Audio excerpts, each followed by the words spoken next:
우리가 지난주까지 사사기 1장부터 16장 우리 12명의 사사를 같이 묵상했고, 또 오늘부터는 17장부터 21장까지 12명의 사사를 끝낸 후에 두 개의 사건을 통해서 사사시대가 어떤 시대였는지를 보여주는 그것을 우리가 묵상하게 됩니다. 우리가 사사시대에 묵상하면서 배우는 것은 하나님을 떠난 백성들이 얼마나 많은 모욕과 수치를 당하게 되는가, 우리가 말씀을 통해 배웠습니다. 하나님을 떠난 이스라엘 백성들이 이방 민족들에게 수없이 많은 모욕을 겪었고, 또 때로는 미디안인들에게, 또 때로는 블레셋 사람들에게 수없이 많은 어려움을 당하게 되었습니다. 그러나 하나님께서는 그런 이스라엘 백성들을 버리지 아니하시고 때에 따라 사사들을 보내시며 다시 이스라엘을 구원하시고 지키시고 회복하시는 것이 하나님의 은혜였다라고 하는 것이죠. 그것이 우리가 사사기를 통해 배우는 진리인 거예요. 하나님을 떠난 백성만큼 불쌍한 백성들은 없다. 하나님의 백성이 하나님의 보호하심을 받지 못하는 것만큼 불안한 것도 없다라고 하는 거예요. 오늘 본문에 3명의 인물이 등장하게 됩니다. 첫 번째는요, 미가의 어머니가 등장하게 되고요. 두 번째는요, 미가가 나오게 되고, 그리고 세 번째는 그 미가 집에 있는 레위 소년이라 말하는 제사장이 등장하게 됩니다. 이 세 사람이 오늘 성경의 주인공이라고 할 수 있어요. 이들은 각자 자기의 삶의 자리가 다릅니다. 그러나 그들의 공통점이 한 가지가 있는데, 그들이 신앙이 있었지만 그 신앙대로 살지 않았다라고 하는 거예요. 그들 모두 하나님을 믿고 따르는 사람들처럼 보이지만 그들의 삶을 자세히 들여다보면 그들 가운데는 하나님이 보이지 않는 거예요. 하나님의 말씀이 드러나지 않았다라고 하는 것이에요. 그들 각자 자기 속에는 옳은 대로 살아갔던 사사시대의 전형적인 모습이 보여진다라고 하는 것이에요. 오늘 우리가 17장을 보게 될 텐데 16장까지 삼손의 이야기로 12명의 사사가 끝나게 됩니다. 그리고 나서 17장의 이야기가 시작이 되는데, 오늘 우리가 읽은 이 17장의 이야기는 삼손이 죽고 난 그 이후 시대를 말하는 것이 아니라 오히려 사사시대의 전형적인 모습을 보여주는 두 가지 사건을 말해주고 있는 것이에요. 아마도 시대적으로 보게 되면은 사사시대 그 이후가 아니라, 삼손 그 이후가 아니라 삼손 그 이전에 삼손과 포함된 12명의 사사들이 살았을 때 어느 한 시대의 이야기가 아니냐, 사람들은 그렇게 이야기하고 있습니다. 오늘 본문을 통해서 사사들이 살았던 그 사사시대, 이스라엘 백성들은 어떻게 신앙생활을 했는지 점검할 수 있는 거예요. 첫 번째는요, 미가의 어머니의 신앙을 한마디로 말하면 그녀는 기복주의적인 신앙을 갖고 있었어요. 그녀가 하나님을 알고 하나님의 은혜를 구하는 사람인 것 같지만 가만히 들여다보면 결국 그녀에게 필요했던 것은 세상의 복이 전부였다는 겁니다. 두 번째, 그의 아들 미가의 신앙은 편의주의적인 신앙이었어요. 그에게는 신앙에 대한 진지한 고민이 전혀 없었던 겁니다. 그냥 편한 대로 신앙생활하는 것, 말씀이 중요하지 않고 진리가 중요하지 않고 자기 몸이 편한 대로 신앙생활하는 것이 미가의 모습이라고 하는 거예요. 세 번째, 그 집에 살고 있었던 레위 소년, 그는 제사장의 직분을 감당하는 것 같았지만 그에게 중요한 것은 하나님을 예배하는 것이 아니라 물질 만능주의적인 신앙, 그에게 제일 중요한 것은 돈이었다라고 하는 것이에요. 하나님의 제사장이었지만 말씀 따라 살아가는 것이 아니라 자기 편한 대로 자기가 가장 소중하게 여겼던 돈에 맞추어서 살아가는 사람이 레위 소년이었다라고 하는 것입니다. 오늘 우리가 이 세 사람의 신앙을 살펴보면서 우리의 신앙을 점검할 수 있게 되기를 바라고, 하나님이 기뻐하시는 신앙인의 삶으로 거듭 태어나는 시간이 되기를 주님의 이름으로 축복합니다. 자, 이제 하나씩 살펴봅시다. 첫 번째, 미가의 어머니의 신앙은 기복주의적인 신앙이었다. 그녀는 하나님을 알고 하나님의 은혜를 구했지만 그녀의 신앙을 자세히 들여다보면 그녀가 구했던 것은 단 한 가지, 세상의 복이 전부였던 겁니다.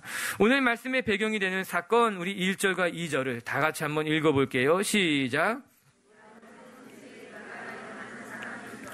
그의 어머니에게 이르되 어머니께서 은 1,100을 잃어버리셨으므로 저주하시고 내 귀에도 말씀하셨더니 보소서,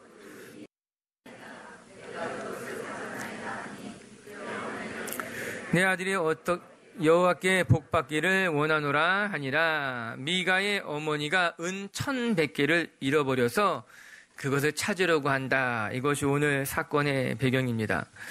그런데 이 은 1,100개를 가져간 것이 아마도 그의 아들이었던 미가였을 것으로 추정이 됩니다.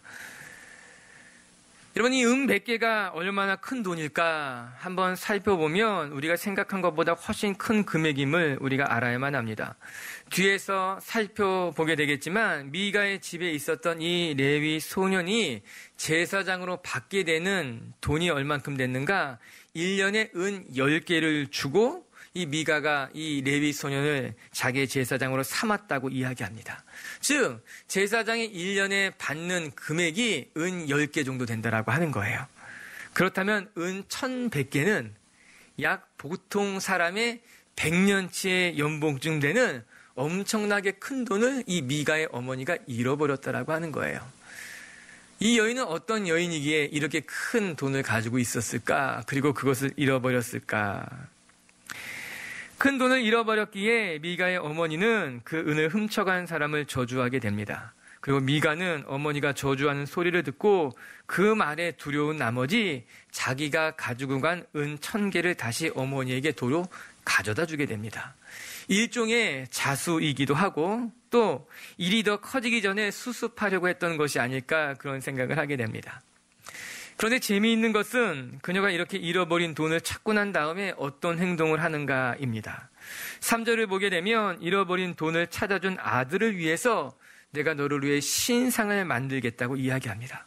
그것도 말씀을 그대로 보면 한 신상을 새기며 한 신상을 부어 만들겠다 매우 구체적으로 기록해 놓은 것을 보게 되면 이 여인이 신상을 만든 것이 이번이 처음이 아니라는 것을 우리가 쉽게 유추할 수 있게 되는 거예요. 그리고 나서 이 여인이 이렇게 말합니다. 우리 3절을 같이 한번 읽어볼게요. 시작. 미가가 은 1100을 그의 어머니에게 도로 주매 그의 어머니가 이르되 내가 내 아들을 위하여 한 신상을 새기며 한 신상을 부어 만들기 위해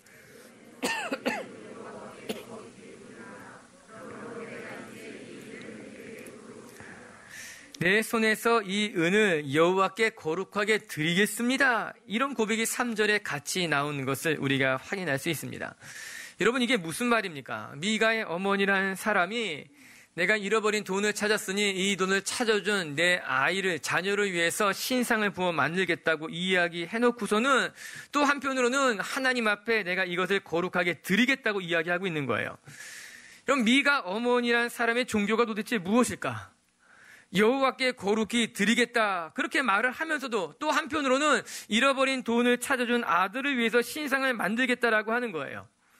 그녀의 고백을 들어보게 되면은 분명히 하나님 여호와를 섬기는 이스라엘 백성이면서도 또 그녀의 다른 모습을 들여다보게 되면은 이방 신상을 만들고 그것에 절하는 모습이 한 절에 다 섞여져 드러나고 있다라고 하는 것입니다.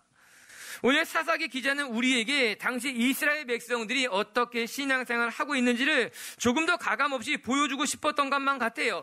그래서 그 대표적인 여인으로서 미가의 어머니를 선택한 것 아니겠습니까?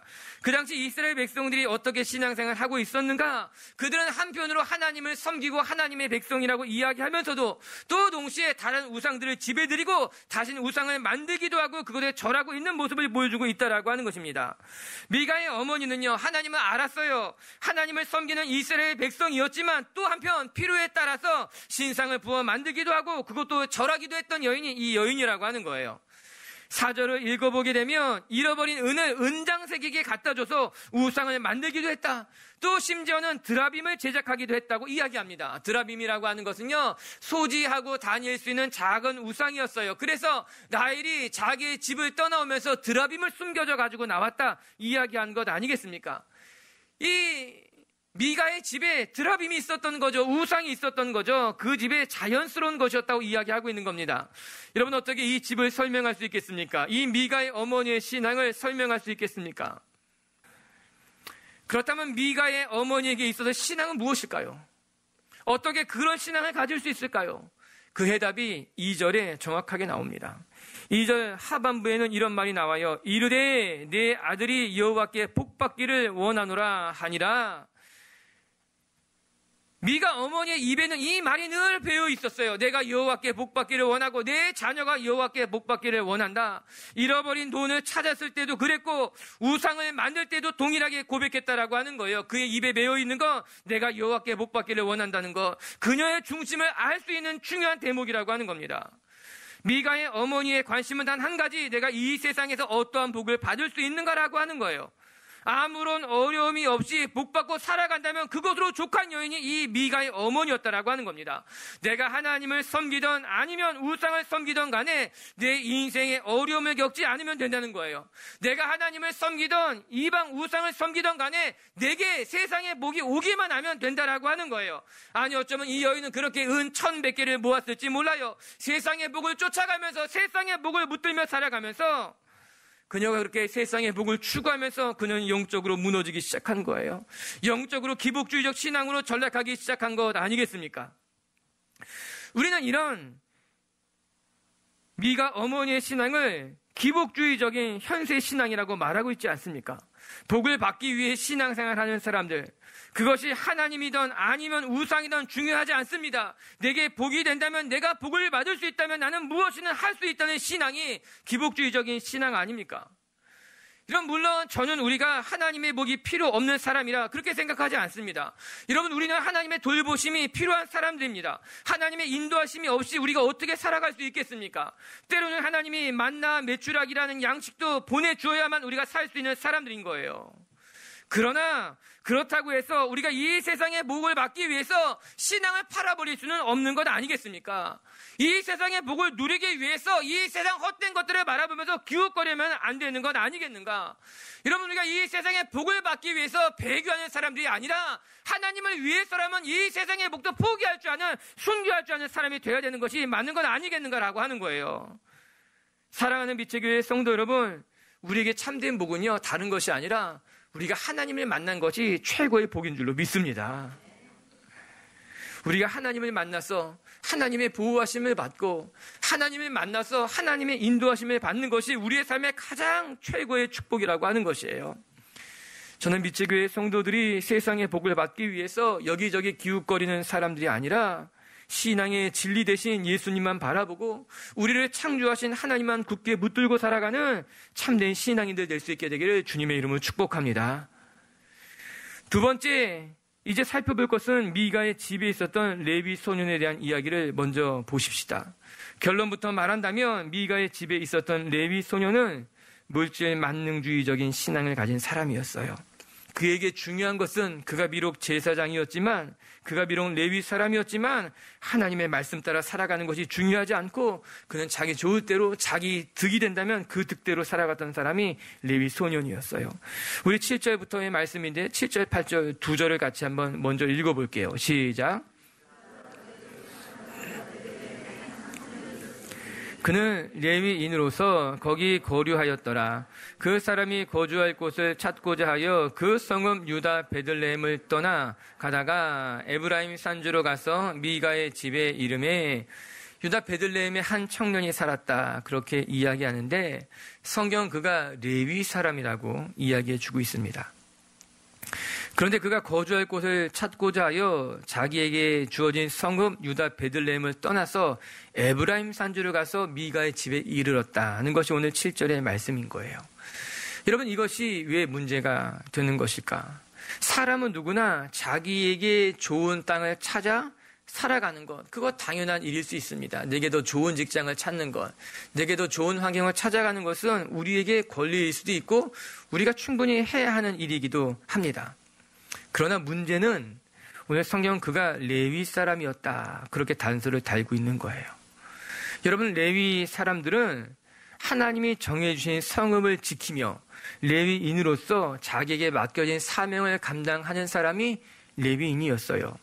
그래서 레위인은 자기에게 주어진 성읍을 떠나지 않고 그곳에서 제사장으로서, 레위인으로서 해야 될 사명을 감당해야 되는 사람인 거죠. 그런데 오늘 성경은 이 청년이 레위 사람으로서 유다 베들레헴을 떠나 에브라임 산지에 갔다고 말해주고 있는 것이 중요한 겁니다. 여기서 중요한 것은 그가 에브라임으로 갔다는 것이 중요한 것이 아니라 그가 자기의 고향 베들레헴을 떠났다는 것을 강조하고 있는 거예요. 즉, 레위 사람으로서 하나님이 정해주신 곳, 자기가 있어야 할 자리를 임의로 떠나서 자기 눈에 보기에 더 좋은 곳으로 향했다라고 하는 것입니다. 사랑하는 성도 여러분, 건강한 신앙은요, 자기 멋대로 결정하고 살아가는 신앙이 아니라 하나님의 인도하심을 받는 것인 줄로 믿습니다. 내가 하고 싶은 대로 살아가는 것, 내 마음대로 살아가는 신앙이 아니라 내가 있어야 할 곳, 하나님이 정하신 길을 걸어가는 것이 건강한 신앙인이라고 하는 거예요. 그런데 요즘 그런 신앙인을 찾기가 어렵다는 거죠. 여러분, 기독교가 처한 위기가 있어요. 미국의 선교적 교회로 가장 큰 영향력을 끼치고 있는 팀 켈러 목사님이 얼마 전에 한국에 와서 이런 이야기를 한 것이 신문에 실렸습니다. 제가 그 신문에 있는 거 그대로 한번 읽어드릴게요. 포스트 모던 이전의 세대 사람들에게 인생이란 무엇입니까? 라고 묻는다면 그들은 아마 더 선하고 도덕적인 사람이 되는 것이다 답할 것입니다. 그러나 현 시대에 포스트 모더니즘의 영향을 받은 이들에게 묻는다면 그들은 자유다 대답할 거예요. 즉 누군가에게 해 끼치지만 않는다면 내 자신의 갈망과 욕구를 채울 수 있는 자유가 내 삶의 가장 중요한 것입니다 라고 이야기하고 있는 거예요. 무슨 말인가? 여러분, 과거에는요, 선하게 살아가는 것, 도덕적으로 살아가는 것이 예수를 믿건 믿지 않는 모든 사람들이 가지고 있었던 공통된 인생의 목표였다는 거죠. 내가 사람이라면 내가 선하고 도덕적으로 살아가는 것이 맞다라고 모든 사람들이 생각했지만 이제 포스트 모더니즘 시대에 이르게 되니 현대인들은 도덕적으로 살아가는 것, 선하게 살아가는 것에 대한 관심이 전혀 없다라고 하는 것입니다. 내가 굳이 도덕적으로 살아가야 할 이유, 내가 굳이 선하게 살아가야 할 이유가 없이 그냥 다른 사람에게 해를 끼치지 않는다면 내가 원하는 건 내 욕구, 내 갈망을 최대치로 끌어올리는 것이 그거는 그의 자유이고 그것이 그에게 보장된 권리라고 사람들이 말한다는 거예요. 즉 다른 사람에게 해를 끼치지 않나 내가 마음껏 하고 싶은 대로 살아가는 것이 도덕이 중요하지 않고 선하게 사는 것도 중요하지 않고 내가 원하는 대로 살아가는 것이 이 세상 모든 사람들의 가치관이 됐다라고 하는 거예요. 저는 이 기사가 오랫동안 마음에 남았어요. 이제는 절대적인 진리가 중요하지 않구나. 이제 모든 사람들에게서 도덕적인 삶보다 더 중요한 것이 있고 선하게 살아가는 것보다 더 중요한 삶이 있구나. 그거는 바로 자기 소견에 오른 대로 살아가는 거예요. 다른 사람에게 해를 끼치지 않는 범위에서는 내가 원하는 건 마음껏 해야 되며 내가 갖고 싶은 건 마음껏 가져야 된다는 건 그게 전혀 문제가 되지 않은 세상. 오늘 본문에 뭐라고 나옵니까? 사사시대 사람들이 자기 소견에 오른 대로 살아갔다라고 하는 거예요. 전혀 새로울 것이 없는 거예요. 아주 그 오래전 사사시대에도 다 자기 소견에 오른 대로 살아갔다는 거예요. 절대적인 기준이 없이 그들은 하나님의 백성이지만 하나님의 뜻이 중요하지 않은 거예요. 하나님의 사람이었지만 레위인이었지만 말씀대로 살아가는 것도 중요하지 않은 거였어요. 다른 사람에게 해가 되지 않는다면 내가 원하는 건 마음껏 해도 된다고 생각했다라고 하는 것이죠. 그 관점에서 본다면 이 레위 청년이 베들레헴을 떠나지 않을 이유가 없는 겁니다. 내가 왜 굳이 이 베들레헴을 지켜야만 되는가? 내가 왜 베들레헴에서 말씀 따라 살아가야 하느냐? 다른 사람에게 해가 되지 않는다면 이 베들레헴을 떠나서 더 좋은 땅, 더 좋은 곳에서 나를 고용해 줄 사람을 찾아가면 된다고 생각하게 된다라고 하는 거예요. 그래서 이 레위 소년이 하나님이 명하신 땅을 자유롭게 떠나게 됩니다. 여러분, 오늘 그 사람은 레위인이었지만 불구하고 말씀이 중요하지 않고 하나님의 뜻이 중요하지 않고 자기 하고 싶은 대로 살아왔던 사람이었던 겁니다. 지금만 그랬던 것이 아니라 지금까지 그가 그렇게 살아왔기 때문에 이런 결정을 쉽게 할 수 있었다라고 하는 거예요. 하나님의 가르침이 중요하지 않고 자기가 원하는 대로 자기에게 주어진 돈을 바라보면서 살아왔던 사람들. 사사시대는 말씀을 잃어버린 시대라고 이야기할 수 있어요. 하나님의 말씀을 잃어버렸기 때문에 그들이 가야 할 길도 잃어버린 거예요. 오늘 설교의 제목이 뭡니까? 길을 잃어버린 신앙이라는 거예요. 신앙은 신앙인데 신앙이 어떻게 살아가야 될지 길을 잃어버린 거예요. 신앙을 가지고 있을지는 모르지만 그 신앙대로 어떻게 살아가야 할지 알지 못하는 시대가 사사시대라고 하는 거예요. 시편 119편 105절에 이런 말씀이 나와요. 다 같이 큰 목소리로 읽어요. 시작. 주의 말씀은 내 발의 등이요 내 길의 빛이니다. 맞아요. 하나님의 말씀이 우리의 길에 등이 되고 빛이 되는 거예요. 하나님의 말씀을 붙들어야지 우리의 길이 어둡지 않아요. 하나님의 말씀이 우리의 길을 비춰줘야지만 우리는 그 길을 걸어갈 수 있게 된다라고 하는 거예요. 레위인은 말씀을 버렸던 거예요. 말씀을 버리게 되자 길을 잃어버리게 된 거예요. 세상 사람들과 똑같이 살아가게 되었다고 성경이 말해주고 있는 거예요. 사랑하는 미치의 교회 성도 여러분, 세상의 돈이, 재물이 여러분의 삶의 목적이다 등불이 아니라 하나님의 말씀이 여러분의 삶의 등이 되고 빛이 되게 주님의 이름으로 축복합니다. 세상 사람들처럼 물질 망능주의적인 삶을 살아가는 것이 아니라 그런 신앙이 아니라 돈을 뛰어넘을 수 있는, 돈을 다스릴 수 있는, 하나님을 붙들고 살아갈 수 있는 신앙이, 그래서 사사시대의 어둠을 벗어버리는 빛의 교회가 되길 주님의 이름으로 축복합니다. 세 번째, 이제 우리는 미가의 신앙을 살펴볼 차례입니다. 미가의 신앙을 한마디로 말한다면 그의 신앙은 편의주의적인 신앙이라고 말할 수 있을 거예요. 그는요, 신앙에 대한 고민이 전혀 없었어요. 그는 그냥 편안한 대로 신앙생활하면 됐다 생각했어요. 말씀이 중요하지 않고 진리가 중요하지 않고 오직 내 몸이 편한 대로, 내 마음이 편한 대로 신앙생활하면 된다. 우리 12절과 13절은요, 미가의 모습이에요. 같이 한번 읽어볼게요. 시작. 미가가 그 레위인을 거룩하게 구별하며 그 청년이 레위인이 내 제사장이 되었으니 이제 여호와께서 내게 복 주실 줄 아노라 하니라. 아멘. 레위인이 내 제사장이 되었으니, 내가 제사장 하나 고용했으니 내가 이제 복 받을 것이다. 여러분, 그는요 임의대로 자기 마음대로 제사장을 자기가 고용하면 된다고 생각했던 사람이에요. 내가 고용하면 하나님이 복을 줄 거다. 이것이 오늘 이 미가의 모습이라고 하는 것입니다. 12절에 재밌지 않습니까? 미가가 그 레위인을 거룩하게 구별하며 그 청년이 미가의 제사장이 되었다. 하나님의 제사장이 아니라 미가의 제사장이 되었다라고 하는 거예요. 뿐만 아니라 미가는 자기 집에 제사장이 있는 에봇도 만들어서 가지고 있었어요. 여러분, 사사시대에 하나님의 성막은 실로에 있었습니다. 실로에 하나님의 성막이 있었고 하나님의 법궤가 있었고 그곳에 진짜 하나님의 에봇이 그곳에 있었어요. 그러는 미가는 자기 스스로 회당을 만들고 자기 스스로 에봇을 만들고 그곳에 제사장을 고용하며 그곳에서 제사를 드렸다는 거죠. 지도를 보게 되면은 오늘 이 미가가 살았던 에브라임 지역과 실로는 그리 먼 곳이 아닙니다. 그리 먼 곳이 아니었다라고 하는 거예요. 그런데 미가는 실로까지 가서 제사 드리기보다는 그냥 내 집에 제사장을 두고 그곳에서 제사하는 것이 좋았다, 편했다라고 하는 것이에요. 아니, 아무리 먼다 할지라도 그곳까지 가서 제사하는 것이 하나님의 뜻이라면 우리는 그 거리를 마다하지 않고 그곳으로 가서 예배하는 것이 맞을 것인데, 오늘 미가는 자기가 돈이 좀 많이 있다고, 내가 제사장을 충분히 고용할 수 있다고, 내가 에봇도 만들 수 있고 산당도 지을 수 있다고 자기의 집에 산당을 짓고 그곳에서 하나님을 예배했다라고 하는 것, 얼마나 편리한 생각일까요? 여러분, 신앙이요, 편해지면 반드시 시험을 만나게 되더라고요. 그래서 편안한 신앙생활이 결코 좋은 것만은 아니에요. 목사님, 내가 인터넷으로 예배 드릴 수 있는데 왜 굳이 거기까지 가서 예배해야만 합니까? 내가 하나님을 예배하기에 가장 편안한 곳에서 내가 듣고 싶은 정말 최고의 설교자를 내가 선택해서 예배를 드릴 수 있는데 굳이 사람들과 부대끼면서 교회에 나가서 예배 드릴 이유가 있겠습니까? 오늘 우리는 사사시대를 묵상하고 있습니다. 각자 자기 소견에 오른 대로 살아갔던 사람들, 미가는 편한 것이 최고였던, 편의주의적으로 자기의 신앙을 만들어갔던 사람이었던 것만 같아요. 저는 우리 빛의교회 성도들이 모든 사람들이 쫓아가는 넓은 길에서 편안하게 신앙생활하는 것이 아니라 예수님이 말씀하신 것 같이 각자 자기의 십자가를 지고 좁은 길을 걸어갈 수 있는 빛의교회 성도들이 되기를 주님의 이름으로 축복합니다. 말씀을 정리하십시다.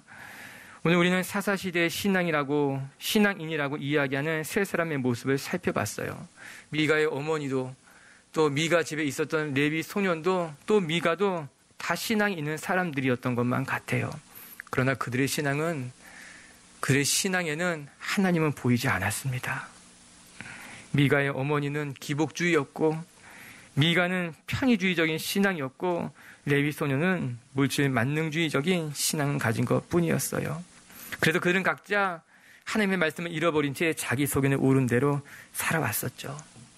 여러분, 우리가 말씀을 놓치면 우리의 신앙도 놓치는 줄로 믿습니다.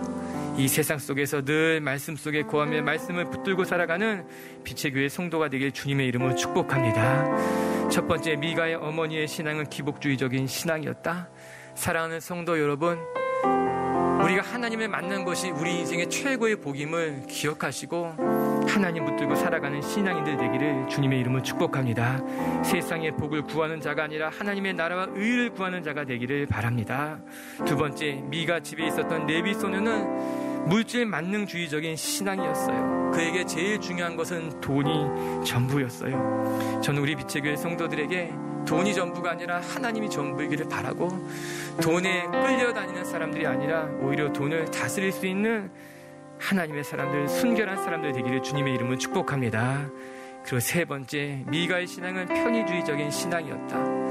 그는 신앙에 대한 진지한 고민 없이 내 몸이 편한 대로 신앙생활하는 것뿐이었어요. 저는 빛의 교회 성도들이 편한 것 좋아하지 않았으면 좋겠어요. 편하게 신앙생활하는 것이 아니라 오히려 불편하게 신앙생활할 수 있도록 여러분의 몸과 마음을 어거하는 것이 우리의 신앙에 더 유익이 되는 줄로 믿습니다.